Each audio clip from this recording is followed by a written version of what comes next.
Oklahoma State at Baylor. Baylor's a 2.5 point favorite here, over under 56.5. Oklahoma State's in the top 10 now. Why?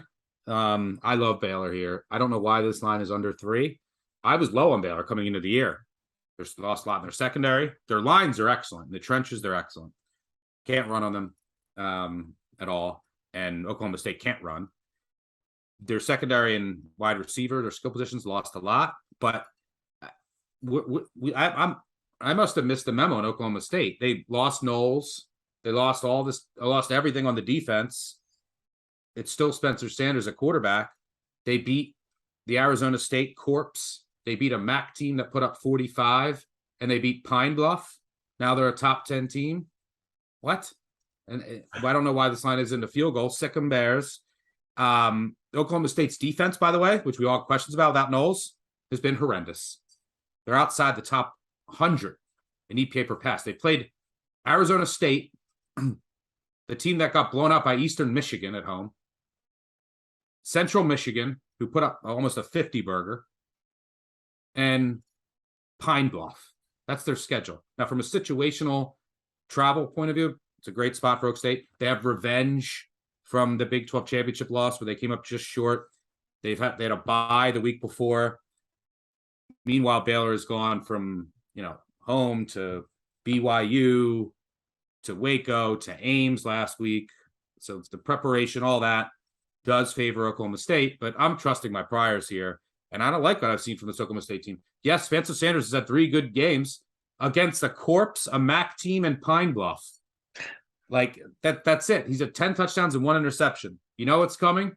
A vintage Spencer Sanders game. You know what he had last year against Baylor and Dave Aranda's defense? And I know Baylor's secondary isn't as good.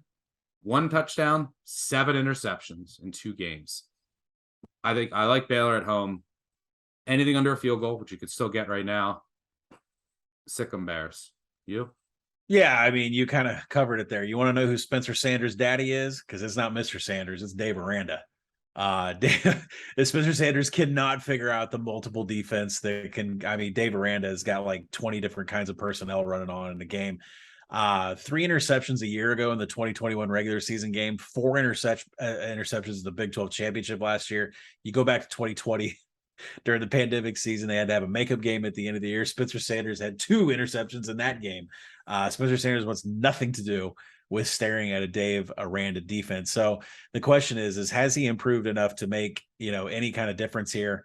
He's got a 10-to-1 TD to INT ratio, but I mean, you mentioned it, Central Michigan, Arizona State, Arkansas, Pine Bluff, Spencer Sanders, who I said this. Yeah, by the way, cash your tickets. Went to Big 12 Media Days. They voted Spencer Sanders the number 1 quarterback, first-team quarterback. It's like, where's all the quarterbacks in the Big 12? How did this happen?